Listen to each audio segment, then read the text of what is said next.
Salut! Si vous êtes ici, c'est parce que vous aussi vous touchez des droits d'auteur et qu'à un moment, comme moi, vous êtes posé la question du comment je les déclare en fait? Eh bien, rassurez-vous, vous êtes au bon endroit pour avoir toutes les réponses.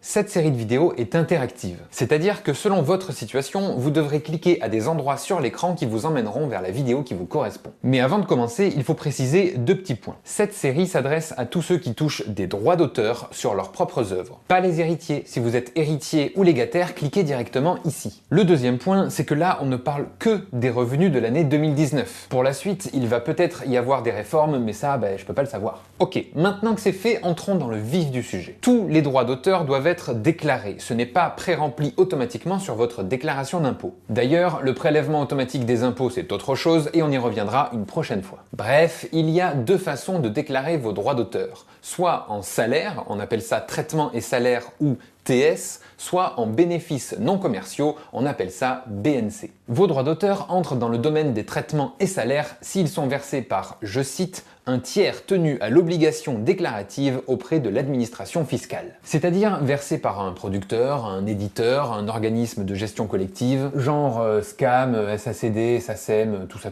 Une association ou encore une personne physique qui agit à titre professionnel. Donc là, c'est du traitement et salaire. Si en revanche vos droits d'auteur vous sont payés par un particulier qui agit à titre privé et non pas professionnel, la vente d'œuvres à un particulier par exemple, alors là vous êtes dans la case BNC. En pratique, les auteurs ou autrices de livres, les compositeurs ou compositrices, les réalisateurs ou réalisatrices ont plutôt tendance à déclarer leurs droits d'auteur en TS. Alors que les plasticiens ou plasticiennes ou les photographes déclarent généralement leurs droits d'auteur en BNC. Mais les droits d'auteur que vous déclarez en TS peuvent être déclarés en BNC. Pour cela, vous devez prendre une option qui vous engage sur 3 ans. Mais alors, quel est l'intérêt de déclarer en BNC plutôt qu'en TS? Alors, je vais vous dire les termes techniques et après je vous indiquerai où trouver un exemple concret pour mieux comprendre. En TS, vous devez déclarer le montant de vos droits d'auteur moins les cotisations sociales déductibles, y compris les cotisations de retraite. En gros, vous déclarez le net imposable. L'administration fiscale appliquera un abattement forfaitaire de 10% pour frais professionnels. C'est-à-dire qu'ils estiment que ces 10%, c'est en moyenne ce que les auteurs dépensent pour leur activité. À noter que vous avez aussi la possibilité, toujours en traitement et salaire, d'opter pour la déduction des frais réels. C'est-à-dire que là, on oublie les 10% et vous déclarez tous vos frais. Évidemment, ça n'a d'intérêt que si vous avez beaucoup de dépenses liées à votre activité. En tout cas, plus que les 10% d'abattement. Pour en savoir plus, je vous renvoie vers une fiche dédiée aux frais professionnels. En BNC, maintenant, vous ne déclarez pas le net, mais le brut hors taxe. Sachez qu'il y a deux régimes de BNC. Le plus simple, c'est le micro-BNC. Mais il est applicable seulement si vous ne dépassez pas les 70 000 € de revenus de droits d'auteur en 2017 ou 2018. En micro-BNC, l'administration va vous faire un abattement pour frais professionnels, non plus de 10% comme en traitement et salaire,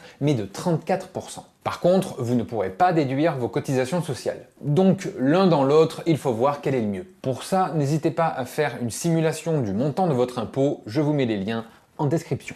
Sachez aussi qu'en BNC, vous pouvez choisir de renoncer à l'abattement de 34% et déclarer tous vos frais au réel. C'est le deuxième régime du BNC, la déclaration contrôlée. D'ailleurs, ce régime vous est imposé si vous dépassez les 70 000 € de revenus de droits d'auteur en 2017 et 2018. Rappelez-vous. Et si vous voulez mieux comprendre, je vous mets un exemple concret basé sur 10 000 € de droits d'auteur disponible juste ici, en cliquant sur la fiche. Et enfin, si vous avez du mal à choisir, voici un petit conseil entre nous. Si vous touchez peu de droits d'auteur, que ce sont des revenus exceptionnels, que ce n'est pas la majeure partie de votre activité professionnelle et qu'ils vous sont versés par un tiers, alors c'est plus simple de déclarer en TS. Il y a moins de paperasse. Si en revanche vous êtes principalement rémunéré par le droit d'auteur, là le BNC est peut-être fait pour vous. Par contre, il y a besoin d'un numéro de SIRET, de tenir une comptabilité et de payer vous-même vos cotisations sociales. Enfin, si vous choisissez le BNC, sachez que vous ne pourrez plus changer de régime pour une période de 3 ans. Voilà, maintenant vous avez toutes les cartes en main pour savoir ou décider si vous devez déclarer vos droits d'auteur en TS ou en BNC.